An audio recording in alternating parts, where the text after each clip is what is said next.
अस्सलाम वालेकुम स्टूडेंट्स, आज के इस लेक्चर में हम यूनिट नंबर 3 9th फिज़िक्स का topic tension and acceleration in string पढ़ेंगे। Tension and acceleration in string क्या होती है, उसके लिए हमने कंसीडर करना है कि हमारे पास क्या है, एक ब्लॉक है। ठीक है, ब्लॉक का क्या है, ज़ाहिर सी बात है, ब्लॉक है तो उसका कोई ना कोई वेट होगा। तो वेट उसका क्या कर रहा है, डाउनवर्ड एक्ट कर रहा है। हमने उस ब्लॉक को क्या किया है, एक स्ट्रिंग के साथ इस तरह ऊपर बांधा हुआ है। तो अब उसका वेट हमेशा क्या करेगा, डाउनवर्ड एक्ट करेगा। वेट हमें पता है क्या होता है, m g, due to gravity वो हमेशा क्या करता है, नीचे की तरफ ही एक्ट करता है।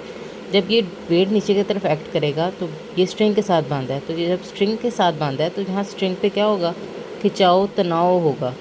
ठीक है, उसकी फोर्स प्रोड्यूस होगी, वो क्या होगी, हमेशा अपवर्ड डायरेक्शन में होगी। टेंशन, उस फोर्स को हम क्या बोलते हैं, टेंशन बोलते हैं। यहाँ पे हमारे पास क्या है, न्यूटन का थर्ड लॉ ऑफ मोशन आ जाता है। ये क्या है, एक्शन है, तो एक्शन का हमेशा क्या होगा, एक रिएक्शन भी होगा। दोनों क्या होते हैं, इक्वल होते हैं, लेकिन ऑपोजिट इन डायरेक्शन होते हैं। तो यानी अगर वेट हमारा कोई एक्शन है तो टेंशन हमेशा उसका क्या है, रिएक्शन है। टेंशन क्या होता है, तनाव होता है। ज़ाहिर सी बात है, जब हम स्ट्रिंग के साथ किसी भी चीज़ को बांधेंगे तो उसके अंदर क्या होगा, तनाव, खिंचाव पैदा होगा। उस फोर्स को हम क्या बोलते हैं, टेंशन बोलते हैं। अब हमारे पास क्या है, इस टेंशन एंड एक्सेलरेशन की टू कंडीशंस है हमारे पास। ठीक है, एक पहली वाली कंडीशन क्या है, vertical motion of two bodies attach to the ends of a string that passes over a frictionless pulley. हमारे पास क्या है, एक पुली है, उसके साथ हमने दो वेट क्या किए हैं, अटैच किए हुए हैं। एक क्या है, ब्लॉक को हम ए कह रहे हैं और दूसरे को हम क्या कह रहे हैं, बी कह रहे हैं। तो हमने क्या करना है, consider two bodies A and B of masses m1 and m2 respectively. Let m1, ये ए वाला क्या है, m1 is greater than m2। ये क्या है, ग्रेटर है। ग्रेटर है तो ये हमारे पास क्या होगा, जैसे आपको फिगर में नज़र आ रहा है, ग्रेटर है तो ये क्या है, इसका वेट ज़्यादा है तो ये नीचे डाउनवर्ड क्या है, एक्ट कर रहा है। और ये क्या है, थोड़ा सा ऊपर है। The body is attach to the opposite end of inextensible string, the string passes over a frictionless pulley. अब ये क्या है, यहाँ पे क्या है, एक हमारे पास इनएक्सेसिबल क्या है, स्ट्रिंग है, और इस स्ट्रिंग को हमने क्या है, एक पुली के ऊपर से गुजारा हुआ है। अब क्या है, वेट नीचे की तरफ एक्ट कर रहे हैं। ठीक है, W is equal to mg, ये हमने पढ़ा हुआ है। वेट नीचे की तरफ एक्ट कर रहे हैं और टेंशन की फोर्स क्या होगी, अपवर्ड एक्ट करेगी। और ये आपने कंसीडर करना है, याद रखना है कि m1 क्या है, ग्रेटर है m2 से। अब हमारे पास क्या है, हम इसकी एक डेरिवेशन करेंगे। ठीक है, सबसे पहले हम क्या करेंगे, ए और बी की ऊपर कौन सी नेट फोर्स एक्ट कर रही है। सबसे पहले हम देखेंगे net force acting on the body A.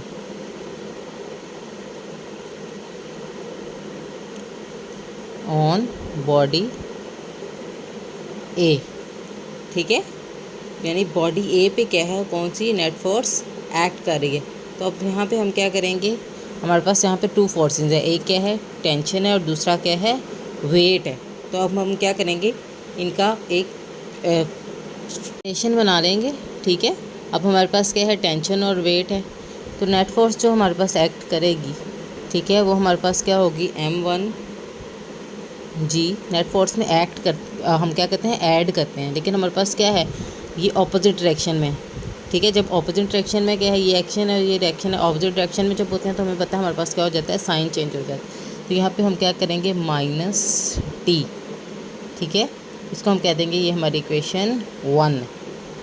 ठीक है, अब हमारे पास क्या है, इसी तरह हम बॉडी बी पे जो नेट फोर्स है उसको भी फाइंड कर लेंगे। अब हम लिखेंगे net force acting on body B. ठीक है, अब बॉडी बी में हमारे पास क्या है, हमने क्या कहा था, m1 क्या है, ग्रेटर है, m2 क्या है, यानी m2 से m1 ज़्यादा ग्रेटर है। अब जब हमारे पास यहाँ पे क्या हो रहा है, फिगर से पता चल रहा है कि टेंशन की फोर्स यहाँ पे क्या है, ज़्यादा है, और वेट यहाँ पे क्या है, कम है, बिकॉज वो पुली के ऊपर से गुजरा है। तो यहाँ पे हम क्या करेंगे, बड़ी वैल्यू को पहले लिखते हैं, t माइनस m2g। ठीक है, ये समझ आ गया होगा आपको। अब हमने क्या करना है, हमें पता है न्यूटन्स ने हमें सेकंड लॉ ऑफ मोशन के according to Newton's second law of motion, अब according to Newton second law of motion हमारे पास क्या है, ये दोनों फोर्स हैं। तो फोर्स हमने न्यूटन ने बताया F is equal to m a. तो यहाँ पे जो फोर्स हमारे पास एक्ट करेगी, ठीक है, उसको हम m1a कह देंगे, और यहाँ पे जो एक्ट करेगी उसको हम क्या कह देंगे, m2a। अब इन्हीं इक्वेशंस को मैं न्यूटन के फोर्स की रिस्पेक्ट से लिखती हूँ, ठीक है। इक्वेशन 1 हमारे पास क्या बन जाएगी, m1a is equal to m1g minus T, इसको हम इक्वेशन 3 कह देते हैं। और इक्वेशन 2 हमारे पास क्या बन जाएगी, आप लिखते जाएँ फ्रॉम इक्वेशन 1 फ्रॉम इक्वेशन 2। तो इक्वेशन 2 हमारे पास बन जाएगी m2a is equal to T minus m2g। ये हमारे पास क्या हो जाएगी, इक्वेशन 4 हो जाएगी। हमारे पास इक्वेशन 3 और 4 आ गई है। अब यहीं से हमने क्या करना है, टेंशन और एक्सेलेरेशन का रिलेशन निकालना है। यही हमारा टॉपिक था, acceleration and tension in a string. तो हम एक्सेलेरेशन की वैल्यू पहले निकालेंगे, फिर हम क्या करेंगे, टेंशन की वैल्यू निकालेंगे। सबसे पहले एक्सेलेरेशन फाइंड करने के लिए हम क्या करेंगे, ऐड कर देंगे 3 और 4 को। ऐड इक्वेशन 3 एंड 4, या आप लिखते हैं बाय एडिंग इक्वेशन 3 एंड 4। अब हम ऐड करते हैं m1g माइनस टी, ये इस तरह ऐड होते हैं, ठीक है। लेफ्ट हैंड साइड में, राइट हैंड साइड में माइनस m2g। अब हम इस साइड को देख लेते हैं, m1a प्लस m2a, ठीक है। अब क्या करेंगे, ये टेंशन कैंसिल आउट हो गया। हमारे पास क्या रह गया, m1g minus m2g is equal to, यहाँ पे क्या कॉमन आ रहा है, एक्सेलेरेशन कॉमन आ रहा है, एक्सेलेरेशन कॉमन ले लेंगे m1 प्लस m2, ठीक है। अब हमने यहाँ पे एक्सेलेरेशन ही तो फाइंड करना है, ये क्या हो रहा है, इसके साथ मल्टीप्लाई, तो जाके क्या हो जाएगा, डिवाइड।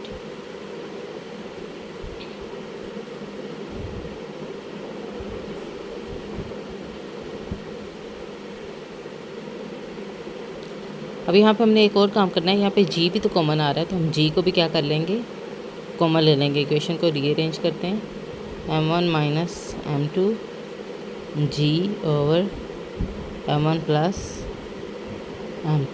तो ये हमारे पास क्या हो गया है, ये हमारे पास एक्सेलेरेशन का रिलेशन आ गया।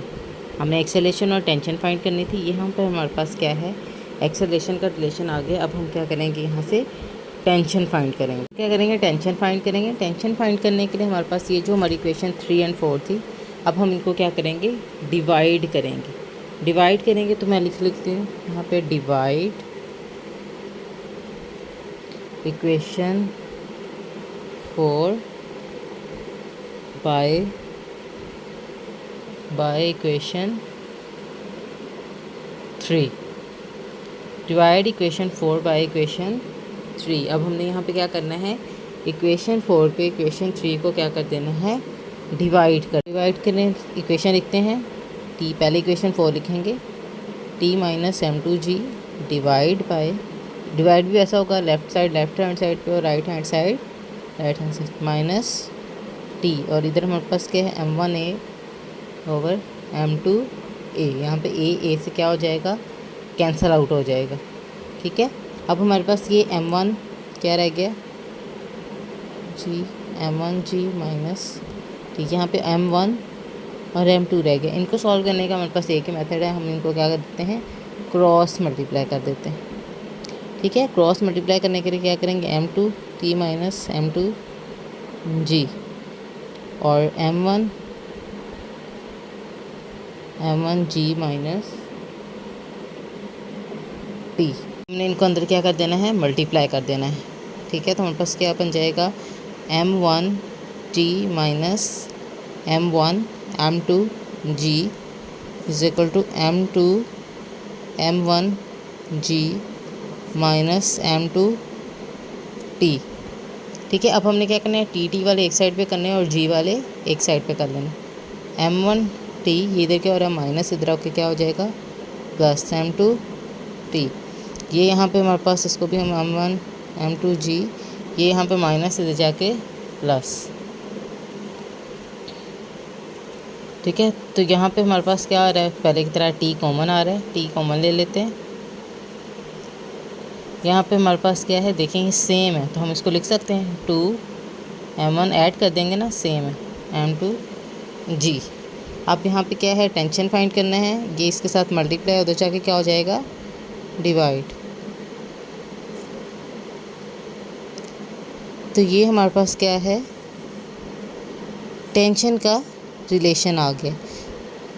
इसको हम क्या देते हैं, इक्वेशन 6।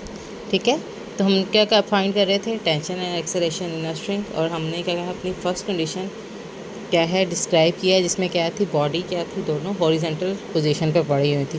तो उसके लिए हमारे पास एक्सेलरेशन का भी रिलेशन आ गया और टेंशन का भी रिलेशन आ गया। अब हम क्या करेंगे, अपना नेक्स्ट जो है कंडीशन है उसको डिस्कस करेंगे। नेक्स्ट कंडीशन हमारे पास है, motion of body, two bodies attach to the ends of a string passes over a frictionless pulley such that one body moves vertically and other moves on smooth horizontal surface. अब vertically एक यहाँ पे हमारे पास क्या है, पहले हमारे पास जो बॉडीज़ थी वो सारी की दोनों क्या थी, वर्टिकली थी। अब इसमें क्या है, एक हॉरिजॉन्टल में है, बी जैसे आपको नज़र आ रहा है, और ए क्या है, वर्टिकल पोजीशन में है। ये दोनों भी क्या कर रहे हैं, एक इनएक्सेसिबल पुली के साथ क्या है, हमने इन ब्लॉक्स को थ्रेड्स के थ्रू क्या है, बांधा हुआ है। ठीक है, बॉडी इसी तरह हमारे पास ए पे वेट M1G एक्ट कर रहा है, टेंशन बिकॉज क्या है, स्ट्रिंग के अंदर तनाव पैदा हो रहा है, तो इसकी वजह से यहाँ पे टेंशन पैदा हो रही है, टेंशन अपवर्ड पैदा हो रही है। अब हमारे पास क्या है, और एक्सेलरेशन हमें पता है क्या होती है, टेंशन के ऑपोजिट होती है, तो एक्सेलरेशन क्या है, डाउनवर्ड यहाँ पे प्रोड्यूस हो रही है। और हमारे पास क्या है, ये जो हॉरिजॉन्टल पोजीशन पे पड़ा हुआ है, ठीक है, बिकॉज ये हॉरिजॉन्टल पोजीशन पे पड़ा है, तो यहाँ पे हमारे पास क्या होगी, जो इसका वेट होगा, ठीक है, और यहाँ पे ये आर हमारे पास क्या है, इसका रिएक्शन फोर्स होगा। ये दोनों क्या है, इक्वल है। जब इक्वल है तो दोनों का इफेक्ट क्या हो जाएगा, कैंसिल आउट हो जाएगा, और यहाँ पे क्या हो जाएगा, हमारे पास इसका वेट ज़ीरो कंसीडर किया जाएगा। ये जब हम इसके इक्वेशंस बनाएंगे ना, तब हम देखेंगे। यहाँ पे भी हमने क्या करना है, टेंशन और एक्सेलरेशन का रिलेशन फाइंड करना है। टेंशन की क्या वैल्यू आती है, एक्सेलरेशन की क्या वैल्यू आती है। तो यहाँ पे भी सेम इसी तरह हम क्या करेंगे, सबसे पहले हम बॉडी ए पे नेट फोर्स फाइंड कर लेते हैं। Net force acting on body A. ठीक है, बॉडी ए बिल्कुल हमारे पास क्या है, जैसे प्रीवियस थी सेम वैसे ही है। तो इसका रिलेशन हमारे पास क्या आएगा, M1G माइनस टी, जैसे लास्ट वाले का आएगा। अब हमने क्या करना है, net force acting on body B,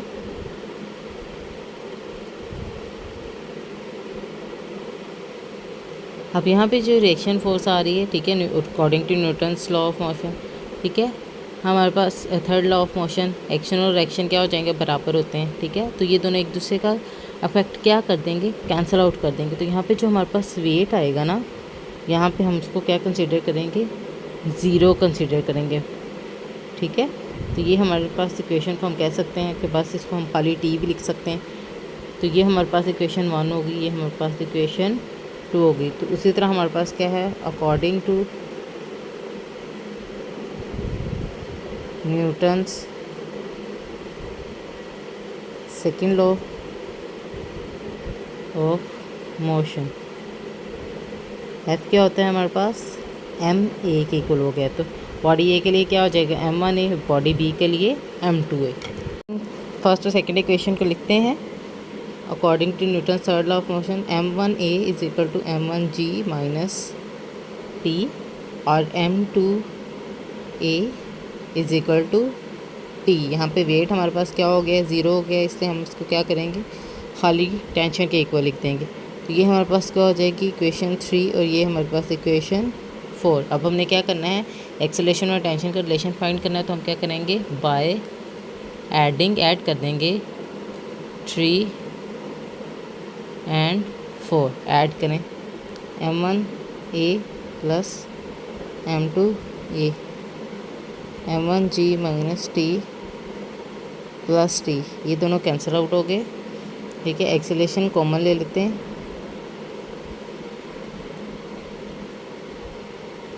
अब हमने यहाँ पे एक्सेलरेशन ही तो फाइंड करना है, तो इसको हम क्या कर देंगे, इधर मल्टीप्लाई उधर जाके डिवाइड हो जाएगा। बुक पे इसकी 3 कंडीशंस लिखी हैं, वो आप पढ़ लीजिएगा। ये हमारे पास क्या आ गया, एक्सेलरेशन का रिलेशन आ गया, तो हम इसको 5 कह देते हैं। ये हमारे पास एक्सेलरेशन का रिलेशन आ गया। अब हमने यहाँ पे क्या करना है, टेंशन का। तो इस वाले केस में टेंशन को फाइंड करना बहुत ईजी है।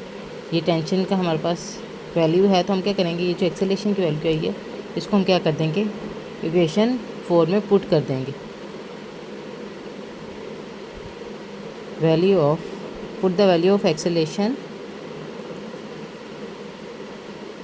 And equation 4 T is equal to m2